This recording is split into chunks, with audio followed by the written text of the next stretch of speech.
श्री गोकुल नाथ की जय।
भाष्य और गायत्री भाष्य। तो चकारात् मीमांसा द्वय भाष्यम, ये शब्दों को अपने चार्ट के साथ मिलाते जाओ। तो चकार से और कहां ये कहा है शास्त्र के अर्थ को मैंने दोनों भाष्यों में, यानी पूर्व मीमांसा भाष्य, उत्तर मीमांसा भाष्य, और अगर और भी अपन को ग्रहण करना है तो अणुभाष्य आ गया और गायत्री भाष्य आ गया। और प्रकरणानी, तो प्रकरण ग्रंथ कौन से हुए? षोडश ग्रंथ, शिक्षा श्लोकी, पंचपद्य, ये सारे प्रकरणानी इनमें आ गए। कि ये सारा अर्थ मैंने इनमें भी लिखा है। यही शास्त्र का अर्थ मैंने केवल 3 प्रकरण के अतिरिक्त नहीं, पर इन 3 प्रकरण को छोड़ के और भी जो मैंने ग्रंथ लिखे उनमें ये सारे जो है शास्त्र के अर्थ को मैंने बता दिया है। कहा तो मीमांसा द्वय भाष्य, प्रकरणानी, प्रकरणानी से कौन से सारे षोडश ग्रंथ आ गए, शिक्षा श्लोकी आ गया, पंचपद्यानी आ गया, पंचश्लोकी आ गया, और भागवत टीका च ग्रहीता, भागवत टीका यानी सूक्ष्म टीका और श्री सुबोधिनी, इनमें सारों में शास्त्र का ही अर्थ मैंने कहा है। यह मत समझ लेना कि केवल 3 में बात पूरी हो जा रही है। और चौकार से जो मैंने कंठोक्त नहीं कहा है, पर जो और आ रही है वो कौन से आ रहे हैं? मीमांसा द्वय भाष्य, प्रकरण सारे ग्रंथ और भागवत की टीका है, ये सब चीज आ गई। इनमें भी शास्त्र के अर्थ को मैंने कहा है। त्रयम एतद उपदेश न्यायेन कथयामि, पर इन तीनों को, ये जो 3 यानी शास्त्रार्थ प्रकरण, सर्वनिर्णय प्रकरण और भागवतार्थ प्रकरण, ये तीनों को त्रयम एतत् त्रयम, ये जो तीनों जो है इनको उपदेश न्याय से कथयामि, मैं उपदेश न्याय से कह रहा हूं। अब इसको जरा और समझ ले। उपदेश न्याय ने यानी यथामति, जो मूल में श्री महाप्रभु ने यथामति कहा है ना, भागवत रूपं च इति त्रयम वच्मि यथामति, मिला नहीं मिला? मूल शब्द को देखो, उसमें जो यथामति जो है वो यथामति का जो है यहां पे उसको कह रहे हैं कि उपदेश न्याय न कथयामि, जैसे मुझे लगा है ऐसे मैं उसका उपदेश कर रहा हूं, कह रहा हूं, कथयामि। ठीक है, क्लियर? ये श्लोक पूरा। अब ये 2 श्लोकों में क्या समझे उसको जरा बंद कर देना भाई। कोई ये शंका कर सकता है कि भगवत शास्त्र का वो जान करके भले ही आपने बारंबार उसका विचार किया हो, पर फिर भी 100 बार भी विचार करने पर जीव बुद्धि से तो अप्रमाण हो सकता है। ऐसी यदि कोई शंका करे तो श्री महाप्रभु ने उसको कहा कि यदुक्तम हरिणा पश्चात संदेह विनिवृत्तये। अब आगे चलो, आवरण भंग देख लो। नीचे कह रहे परिभाषा में आवरण भंग को देखो क्या कह रहे कि एवं प्रकरण त्रय कथनम प्रतिज्ञाय, या प्रकार सु 3 शास्त्र के अर्थ को 3 प्रकरण में कहने की प्रतिज्ञा करके बुद्धि सौकर्यार्थम, बुद्धि के सौकर्य के लिए वो शास्त्र को अर्थ अपन को अनुकूलता सु वो समझ में आवे, एतदर्थ परिभाषा आह, वाके लिए वो परिभाषा को स्पष्ट कर दे रहे। अब एक परिभाषा को और लिख लो जरा, विषय में आने वाला जो टेक्निकल मीनिंग है उसका अर्थ है परिभाषा।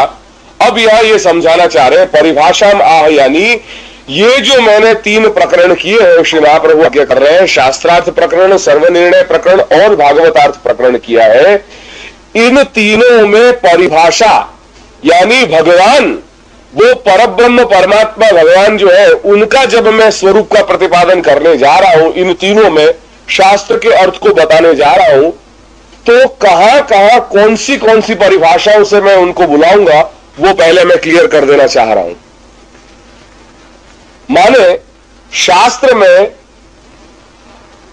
परम तत्व तो एक ही है, पर वो परम तत्व का अर्थ, परम तत्व का स्वरूप वो शास्त्रों में अलग अलग नाम से बुलाया गया है।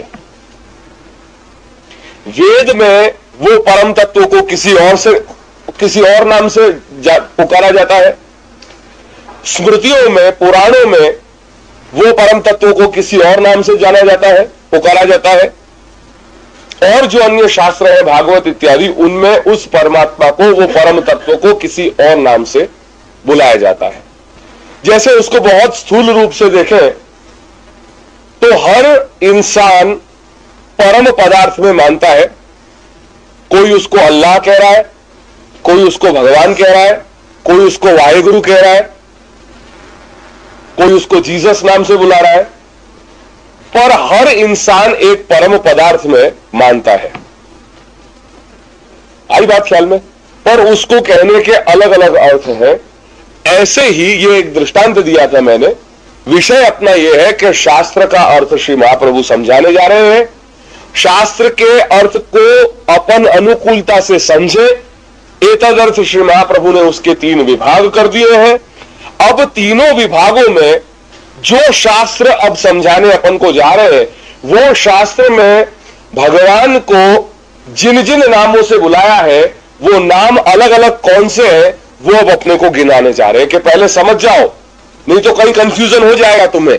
इसीलिए पहले ये समझ लो कि कौन से प्रकरण में, कौन से कैटेगरी में, कौन से चैप्टर में वो परम पदार्थ को किस नाम से बुलाया है।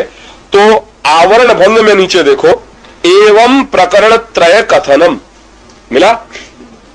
इस प्रकार से एवं આવી રીતે પ્રકરણ ત્રય કથનમ પ્રતિજ્ઞાય, 3 પ્રકરણ, એ 3 પ્રકરણોનું કથન હું આગળ કહેવાનું છું એવા પ્રકારની પ્રતિજ્ઞા કરીને ત્રયમ વચમી યથામતિ।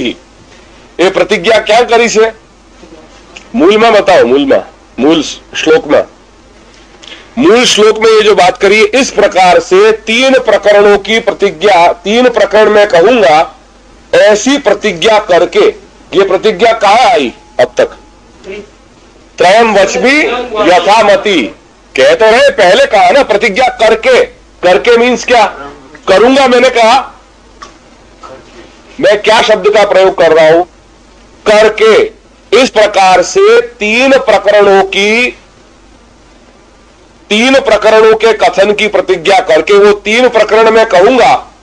ये बात कहां है? ये भूतकाल है या भविष्य में आने वाला है? भूतकाल हो गई, दैट मीन्स के पीछे की बात कही है। मैंने ये तो नहीं कहा कि प्रतिज्ञा करूंगा, मैंने क्या कहा, इस प्रकार से 3 प्रकरणों की प्रतिज्ञा करके, यानी शास्त्र को मैं 3 प्रकरणों में कहूंगा, इस प्रकार की प्रतिज्ञा करके means you already said it, आपने पहले ही बता चुका है, आप पहले ही बता चुके हैं। कहां बता चुके हैं? त्रयम वचमी यथामति, यहां उन्होंने प्रतिज्ञा की। कौन ने? श्री महाप्रभु ने, कि मैं शास्त्र के अर्थ को 3 प्रकरणों में कहूंगा। यह बात ध्यान रखना। अब वो प्रतिज्ञा करके बुद्धि सौकर्यार्थम, बुद्धि वो शास्त्र का अर्थ अपने को अनुकूलता से समझ में आ जाए, बुद्धि के सौकर्य के लिए परिभाषाम आह, अब वो मैं शास्त्र की परिभाषा को कह रहा हूं, आह नाम कह रहा हूं। अब ऊपर आ जाओ, मूल में प्रकाश में परिभाषाम आह, परिभाषा कह रहा हूं। वेदांते च स्मृतौ ब्रह्मलिंगम भागवते तथा ब्रह्मेति परमात्मेति भगवानिति शब्द्यते त्रितयम वाच्यम क्रमेणैव मयात्र ही। अब श्री महाप्रभु कह रहे हैं, पहले इसका अर्थ समझ लो, फिर उसके गूढ़ार्थ में जाएंगे। वेदांते च, वेदांत में, स्मृतौ स्मृतियों में, भागवते और श्रीमद् भागवत में जो ब्रह्म है, यानी जो परम तत्व है, कोई नाम नहीं दिया है अभी मैंने, श्री महाप्रभु कोई नाम नहीं दे रहे अभी उसको, केवल ब्रह्म करके उसको कह दिया। ब्रह्म कौन? पर ब्रह्म, परमात्मा, वो जो परम पदार्थ है वो तो। और लिंगम यानी चिन्ह, ज्ञापक चिन्ह, उसको बताने वाला चिन्ह, साइन। लिंग यानी साइन, किसी चीज को आप बताते हो, उसका निर्देश करते हो। तो वेदांत में, स्मृतियों में और भागवत में ब्रह्म जो परम पदार्थ है उसको बताने वाला, उसको ज्ञापन करने वाला जो चिन्ह है, यानी लिंग, ज्ञापन करने वाला चिन्ह, अगर लिखना है लिख लो, ज्ञापन कराने वाला चिन्ह, ब्रह्मलिंगम। जो लिंग शब्द जो है वो बताने वाले के अर्थ में, ज्ञापन कराने वाला चिन्ह, जैसे साइन होती है कि नहीं, निर्देश कह दो या बताने वाला, एक ही चीजें, निर्देश करना, बताना, सब एक ही है, इंगित ही करना। जैसे रोड पे कई साइन मिलती है कि नहीं, उसमें कुछ लिखा नहीं होता है, खाली एक वो डायरेक्शन दिया होता है कि भाई यहाँ पे रेस्टोरेंट है, या यहाँ पे पेट्रोल पंप है, या स्पीड आपको इतनी रखनी है, यहां से राइट टर्न है या लेफ्ट टर्न है। ये सब चिन्ह है, सब ज्ञापन कराने वाले चिन्ह है, कुछ कहने की जरूरत नहीं है। तो वेदांत में, स्मृतियों में और श्रीमद् भागवत में ये सारा शास्त्र बता दिया। वेदांत वो भी शास्त्र है, स्मृति वो भी शास्त्र है, और भागवत वो भी शास्त्र है। तो तीनों में ब्रह्म यानी परम जो पदार्थ है, परम तत्व है, उस परम तत्व को बताने वाला जो चिन्ह है, उसका निर्देश करने वाला जो चिन्ह है, वो चिन्ह क्या है? वो कह रहे हैं कि ब्रह्म इति, परमात्मा इति और भगवान इति, इति शब्द्यते। इस प्रकार से उसको, उसका शाब्दिक व्यवहार होता है। वो परम तत्व का शाब्दिक व्यवहार, शब्द से उसको ये शब्दों से, इन नामों से जाना जाता है, वो परम तत्व। तीन की बात हुई थी अपनी, पहले कहा वेदांत, फिर स्मृति और तीसरी पुराण। तो तीन जगह की बात बताई है, तो तीन नाम भी बताएंगे। पहला नाम क्या? ब्रह्म, दूसरा परमात्मा और तीसरा भगवान। अब त्रितयम वाच्यम रिस्पेक्टिवली, वो जो नाम है वो एक एक को रिफर कर देंगे। त्रितय, ये जो तीन है वो तीनों पे बताए गए हैं। त्रितय त्रितयम वाच्यम, ये जो तीनों नाम है उनको वही तीन शास्त्रों में जानो, क्रमेण मया अत्र ही, क्रमेण रिस्पेक्टिवली, इन ऑर्डर, यानी वेदांत वहां वो परम तत्व किस नाम से जाना जा रहा है? ब्रह्म। स्मृति, उन स्मृतियों में उसका क्या नाम है? परमात्मा। और भागवत, तो तीनों में तीन जानना है। ये इस प्रकार से मया, मेरे द्वारा यहां पे निरूपित किया गया है। मया अत्र ही क्रमेण वाच्यम, मैंने, मेरे द्वारा, मया यानी मेरे द्वारा, श्री महाप्रभु कह रहे हैं कि मेरे द्वारा अत्र, यहां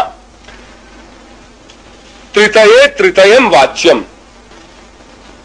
तो जैसे वेदांत में ब्रह्म, स्मृतियों में परमात्मा और भागवत में भगवान, इसी तरह से मेरे ये जो तीन प्रकरण हैं, शास्त्रार्थ, सर्वनिर्णय और भागवत, इसमें भी मैं यही ऑर्डर को फॉलो करूंगा। दैट मीन्स शास्त्रार्थ प्रकरण में ब्रह्म करके बुलाऊंगा, सर्वनिर्णय में परमात्मा कह के बुलाऊंगा, और भागवतार्थ प्रकरण में भगवान कह के बुलाऊंगा। आ गया समझ में? त्रितय, उन तीनों में क्रमेण वो ऑर्डर मैं फॉलो कर रहा हूं।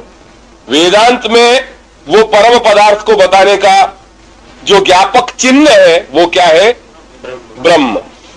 जैसे एक व्यक्ति होता है, वो एक व्यक्ति के अलग अलग नाम होते हैं, घर में उसी को कुछ और प्यार के नाम से बुलाते हैं, वैसे ऑफिशियल नेम कुछ और होता है। इसी तरह से वेदांत में ब्रह्म नाम से जाना जाता है, वो परम तत्व। स्मृतियों में उसी परम तत्व को परमात्मा से बुलाते हैं। इसलिए देखो, यत्र तत्र सर्वत्र, गीता इत्यादि जो स्मृति है, उनमें सब जगह परमात्मा का ही, परमात्मा के नाम से ही उसको बुलाया जाएगा। और भागवत में वो परम तत्व को किस चिन्ह से, किस नाम से जाना जाता है? भगवान। और यही ऑर्डर को मैंने भी क्रमशः, मैंने भी इसी ऑर्डर को फॉलो करा है। यानी शास्त्रार्थ प्रकरण में मैं उनको ब्रह्म नाम से बुलाऊंगा, सर्वनिर्णय प्रकरण में मैं उनको परमात्मा नाम से बुलाऊंगा, और भागवतार्थ प्रकरण में मैं भगवान तरीके से बुलाऊंगा। ठीक है, ये परिभाषा उन्होंने पहले क्लियर कर दी। अब देखो, वेदांत इति सार्थेन,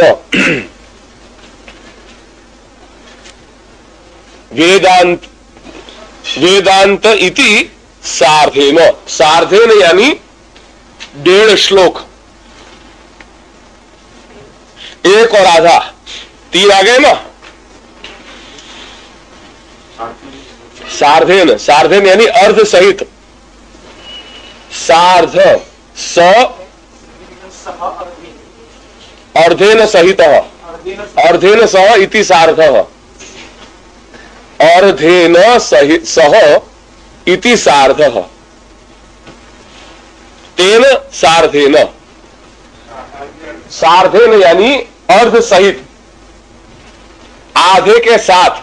वो जो स जो है ना, एक्चुअली शब्द कौन सा है? केवल अर्ध है, और अर्ध के साथ, वो साथ के अर्थ में सह है, तो अर्धेन सह इति सार्धः यानी 1.5 श्लोक, एक और एक के साथ आधा।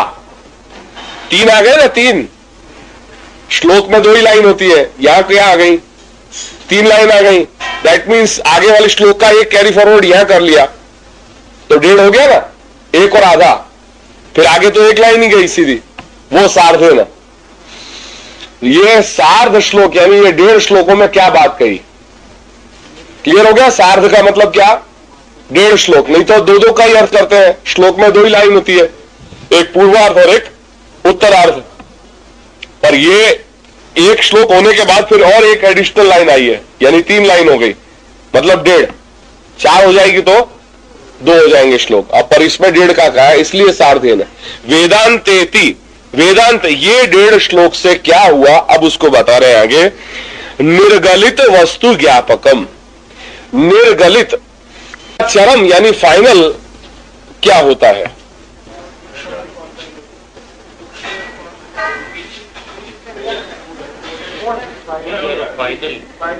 मैंने परिपाक कहा है, फ्रूशन, उसके फल में। बीज को जब हम भूमि में बोते हैं तो उसका फाइनल हमको क्या मिलेगा? फल के रूप में वो अपन को उसका मिलता है फाइनल फ्रूशन। तो वो ये बता रहे हैं उसके बाद और कोई कुछ आने वाला है? फल के आगे की भी कोई स्टेज होती है? नहीं होती है, वो लास्ट स्टेज है। यानी उसके बाद जब कुछ नहीं है, एक बात ये समझो, अब ये कह रहे कि निर्गलित वस्तु, गलित यानी पका हुआ, शास्त्र में भागवत के लिए कहते हैं निगम कल्पतरोर गलितम फलम। ये श्रीमद् भागवत क्या है? निगम यानी वेद रूपी जो कल्पतरु यानी जो कल्प वृक्ष है, उसका गलितम फलम यानी पका हुआ फल। फल भी कैसा? कच्चा नहीं, पका हुआ फल। ठीक है। अब निर्गलित वस्तु ज्ञापकम, निर्गलित वस्तु यानी जो नहीं गला हुआ, नहीं गले के अर्थ में गला हुआ मत लेना, वो गल जाता है, वो गलित यहां मतलब नहीं है। परिपाक जिसका हो गया है, विच इज मैच्योर्ड, जैसे आपकी जो एफडी के लिए अपन प्रयोग करते हैं ना, भाई एफडी आपकी मैच्योर हो गई है, उस अर्थ में, यानी पका हुआ यानी गला हुआ नहीं। ये गलितम not in the sense of गल गया है, बिल्कुल पुचपुचा सा हो गया है, वो अर्थ में नहीं कह रहे। पर जो फाइनल निगम निर्गलित वस्तु, जो पदार्थ, जो तत्व अपने फाइनल स्टेज में है, मतलब फाइनल अवस्था में है, परम पद को जो प्राप्त कर चुका है, ऐसी वस्तु को बताने वाला ज्ञापकम लिंगम यानी चिन्ह, वो क्या है? ब्रह्म। यानी ब्रह्म ऐसा, इसीलिए देखो मैंने पहले भी कहा कि मैं कोई उसको नाम नहीं दे रहा हूं। जो परम पद को प्राप्त हो चुका है, जो परम अवस्था को प्राप्त हो चुका है, जिसके आगे और कोई अवस्था नहीं है, जिसके आगे और कोई पद नहीं है, ऐसे परम पद को कौन प्राप्त कर चुका है? परमात्मा, परम तत्व। वो भगवान ऐसे है कि जो परम पद को प्राप्त कर चुके हैं, उनके आगे और कोई पद को, उनके अतिरिक्त ऐसा कोई नहीं है कि जो उनसे भी आगे पद को प्राप्त कर सके। परम काष्ठापन्न, ये शब्द मैंने 3-4 दिन पहले कहा था। परम काष्ठापन्न, परम काष्ठा और आपन्न, परम काष्ठा यानी स्थिति, परम स्थिति, और आपन यानी प्राप्त हो चुका है। परम पद को जो प्राप्त हो चुका है, परम स्थिति को जो प्राप्त हो चुका है, जिस स्थिति के आगे और कोई कुछ भी नहीं है, वो कौन है? परम तत्व। तो निर्गलित वस्तु ज्ञापकम, ऐसी फाइनल वस्तु को, यानी निर्गलित जो निचोड़ है, जो निष्कर्ष है, वो ऐसी परम वस्तु को बताने के लिए ज्ञापकम, वो परम वस्तु को बताने का जो चिन्ह है, वो है ब्रह्म इत्यादि पदम तत्र तत्र सिद्धम। इति आदि, ब्रह्म है आदि में जिसके, ऐसे जो अनेक पद हैं, कौन कौन से? ब्रह्म, परमात्मा और भगवान, ये सारे जो पद हैं, ये तत्र तत्र सिद्धम, वो उन शास्त्रों में बता चुके हैं। कौन कौन से में? वेदांत में ब्रह्म बता दिया है, स्मृतियों में परमात्मा बता दिए हैं, और भागवत में भगवान बता दिए हैं। वो वहां सिद्ध हो चुके हैं, तत्र तत्र वहां सिद्ध हो चुके हैं। मयापि, मेरे द्वारा भी, श्री महाप्रभु आज्ञा कर रहे हैं कि मेरे द्वारा भी, मयापि परम काष्ठापन्न वस्तु बोधार्थम, दोनों को मिला लो। वहां निर्गलित वस्तु ज्ञापकम, वो निर्गलित वस्तु कह दो, या परम काष्ठापन्न वस्तु कह दो, एक ही बात है। ठीक है। निर्गलित वस्तु ज्ञापकम, वो भी एक ही उसका अर्थ निकलता है, और परम काष्ठापन्न वस्तु बोधार्थम, वो परम पद को प्राप्त हो चुकी जो वस्तु है, जो परम पद को प्राप्त हो चुका जो तत्व है, परम स्थिति को प्राप्त हो चुका जो तत्व है, उस तत्व को बोधनार्थम, उसको बताने के लिए, उसका बोध कराने के लिए तत्त प्रकरणे, उन प्रकरणों में, यानी शास्त्रार्थ प्रकरण में, सर्वनिर्णय प्रकरण में और भागवतार्थ प्रकरण में वक्तव्यम, मैं कहूंगा। मैं कहने जा रहा हूं। जैसे शास्त्रों में वो ऑर्डर को, शास्त्रकारों ने उन ऑर्डर में जैसे वहां परम तत्व का विशेष ज्ञापन कराया है, परम तत्व का निर्देश जैसे शास्त्रों में ब्रह्म, परमात्मा और भगवान इन शब्दों से किया हुआ है, वैसे ही वही ऑर्डर को मैं भी फॉलो करके मेरे द्वारा जो प्रकरण किए हुए हैं, शास्त्रार्थ, सर्वनिर्णय और भागवतार्थ, वही ऑर्डर को मैं भी फॉलो कर रहा हूं। किस चीज को बताने के लिए? परम पाष्टापन्न वस्तु बोधनार्थम, सर्वगलित वस्तु ज्ञापनार्थम, ज्ञापकम। अरे किसको बताने के लिए? बोलो, क्या बताना चाह रहे हो उसमें? किसका बोध कराना चाह रहे हैं ये तीन नाम से? परम काष्ठापन्न वस्तु बोधार्थम, बोधार्थम। ये तीन प्रकरण में क्या चीज बताना चाह रहे हैं? किसका निरूपण करना चाह रहे हैं? परम काष्ठापन्न वस्तु। वो परम काष्ठापन्न वस्तु को किन किन नामों से बुलाया है? ब्रह्म नाम से, परमात्मा नाम से और भगवान। आया क्लियर? बस ये इसलिए कहा जाता है इस तरह से। अगेन फिर वो कल वाली बात आई, हम तो सब समझे हुए हैं, पर सामने वाले को समझाना पड़ेगा ना, वो बता रहे हैं। इसीलिए हर चीज को इतना क्लैरिफाई कर दिया है। समझ के चलो कि कोई भी बैकग्राउंड नहीं है, कोई भी बैकग्राउंड नहीं है। अब भगवान जैसी वस्तु को बताना पड़ेगा तो कैसे समझाओगे? वस्तु कह गई तो समझाओगे? मान लो फॉर एग्जाम्पल इस चीज को नहीं जानते हो कि ये क्या है, अब इसको समझाने के लिए क्या कहोगे तुम? इसको वस्तु बताओगे? क्या बताओगे? नाम जानता नहीं हूं मैं।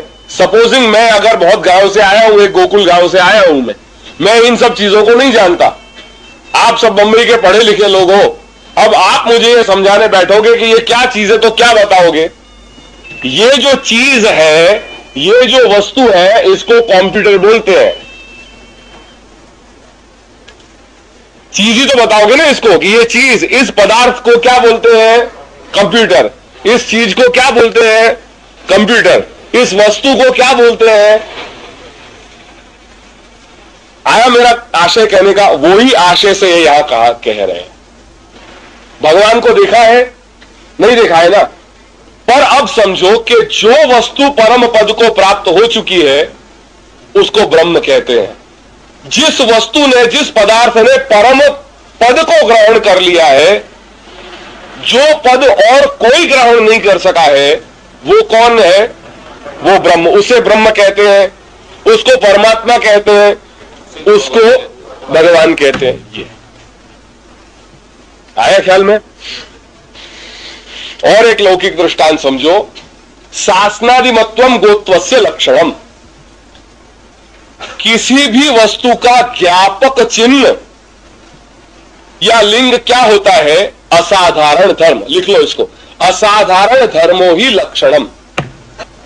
असाधारण धर्मो ही, धर्मों के बाद स्पेस, असाधारण धर्मो स्पेस ही लक्षणम। असाधारण कोई भी वस्तु या कोई भी पदार्थ का जो असाधारण धर्म है उसे लक्षण कहते हैं। जैसे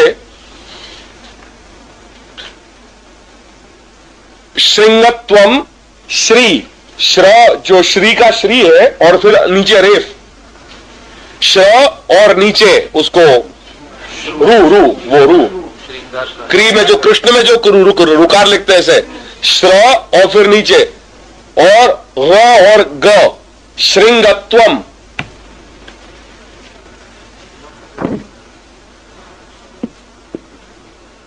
एक लिखो, श्रृंगत्वम गोत्वस्य लक्षणम। नंबर 1, गोत्वस्य, गो आधा तो वस्य, गोत्वस्य लक्षणम।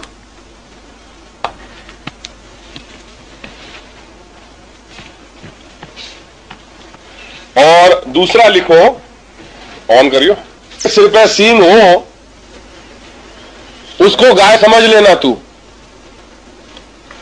गाय को पहचान लेगा वो? क्यों? बराबर। सींग बहुत से प्राणियों को होते हैं, केवल एक गाय को नहीं होता, तो नहीं पहचान सकेगा। इसीलिए ये जो लक्षण है ये अतिव्याप्ति दोष से ग्रस्त हो जाएगा।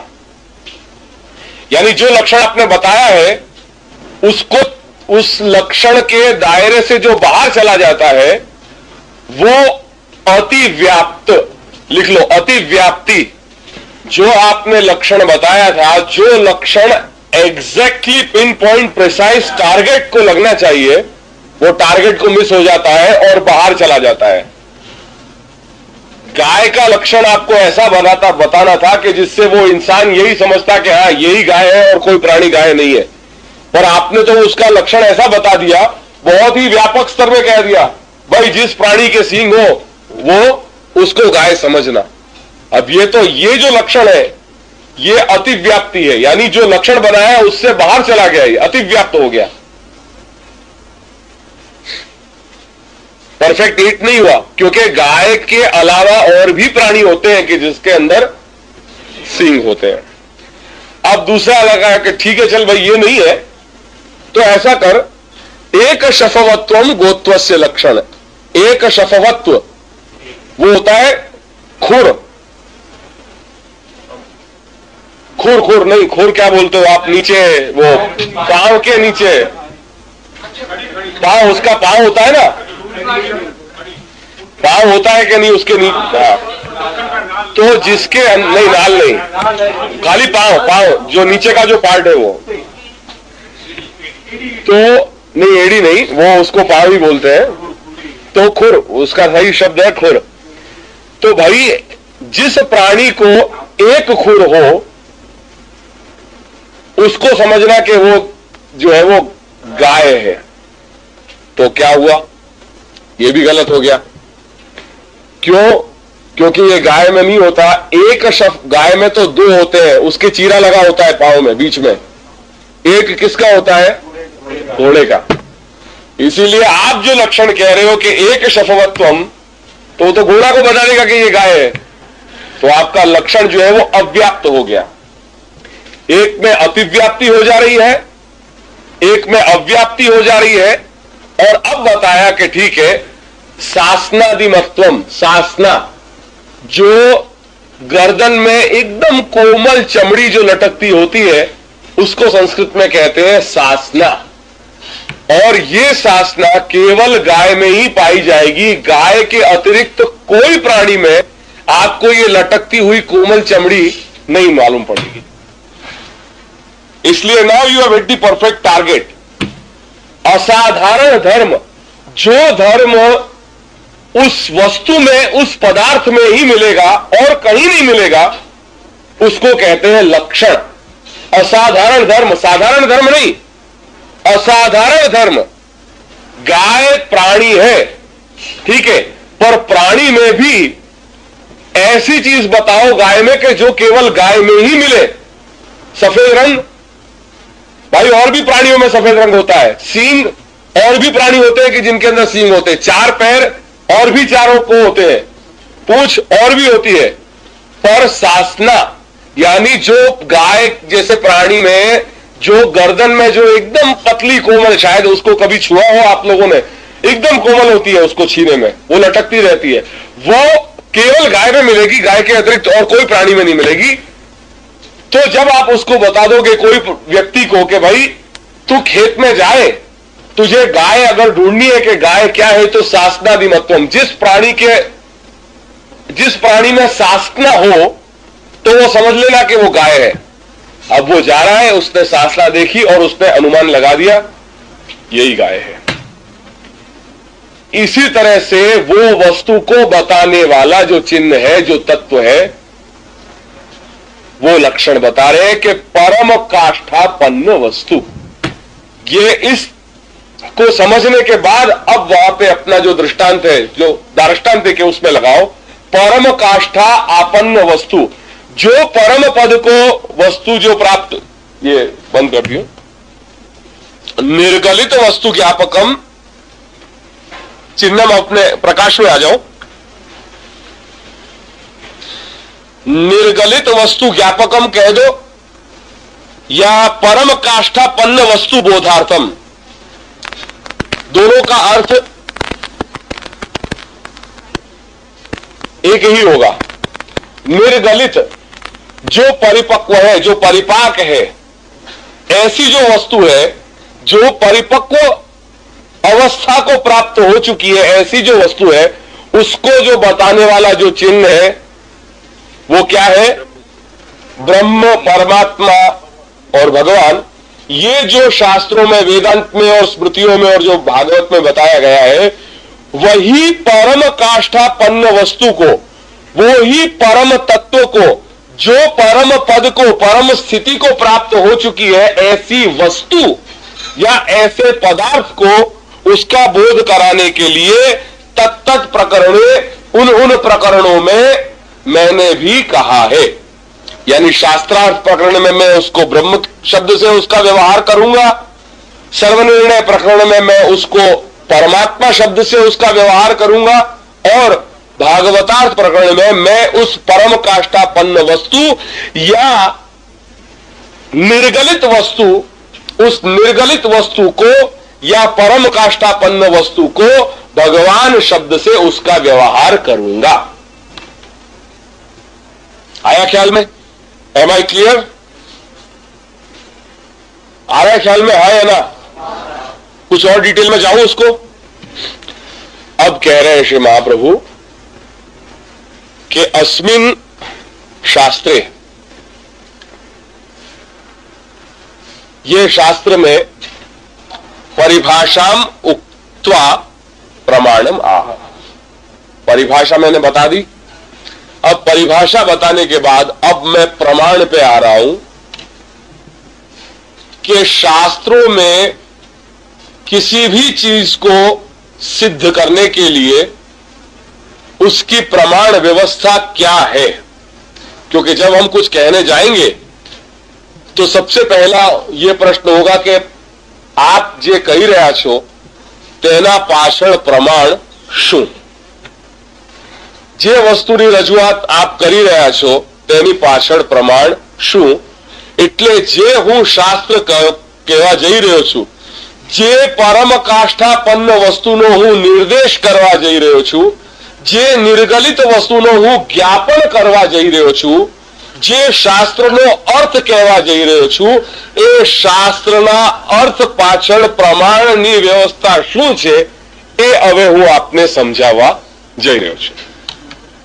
એટલે પરિભાષા મેં કહી દીધી, હવે પરિભાષા બતાવ્યા પછી હવે હું પ્રમાણની વ્યવસ્થા શું છે એ પ્રમાણની વ્યવસ્થા હવે હું આપને કહી રહ્યો છું। ક્લિયર? પ્રમાણમ આહ વેદાહ શ્રીકૃષ્ણ વાક્યાની વ્યાસ સૂત્રાણી ચૈવ हि समाधि भाषा व्यासस्य प्रमाणम तच्चतुष्टयम। चार वस्तु कही से अहियां हम ये श्लोक पे आए उसके पहले अपने पुष्टि प्रवेश ग्रंथ को खोलो और निकालो 32वां पृष्ठ। 32 धर्मनी आपणी विशाल भावना में वेदों, दर्शनों, स्मृतिओ, पुराणों तेमज महाभारत अने रामायण बधानो समावेश थाय छे। अने आज वस्तुने आ शास्त्रार्थ प्रकरणना छेल्ला श्लोकमां श्री महाप्रभु करी रह्या छे, जे मैं आपने देखाड्यो। अर्थो अयमेव निखिलैरपि वेदवाक्यैः रामायणैः। आ लखीलो श्लोक लिख लिया? लिख लिया ना? बहुत उसको बाँचो, बाँचने लिख। अर्थो अयमेव निखिलैरपि वेदवाक्यैः रामायणैः सहित भारत पंचरात्रैः अन्यैश्च शास्त्रवचनैः सह तत्वसूत्रैः निर्णीयते सहृदयम् हरिणा सदैव। बस यही बात। इसमें किन किन ग्रंथों का उल्लेख किया? तत्वसूत्र यानी ब्रह्मसूत्र। आपणी विशाल भावना में वेदों, दर्शनों, एक मिनट लेट मी क्लियरिफाई, वो भी एक बता दूं। विशाल भावना में वेदों, दर्शनों, स्मृतिओ, पुराणों तेमज महाभारत और रामायण बधानो समावेश थाय छे। बराबर? ये सारी बात इन्होंने अर्थोयम एवं निखिलैरपि वेद वाक्य इत्यादि ये सारे श्लोक में श्री महाप्रभु ने बता दी। और आगे चलो, नीचे जिज्ञासुदास पर पण ग्रंथोनो आ समुद्र जल जेवो लांबो पહોળો છે, માણસ આખી જિંદગી તેના અભ્યાસ પાછળ ગાળે તો પણ તે તરી પાર ઉતરી શકે કે કેમ, તે એક સવાલ છે।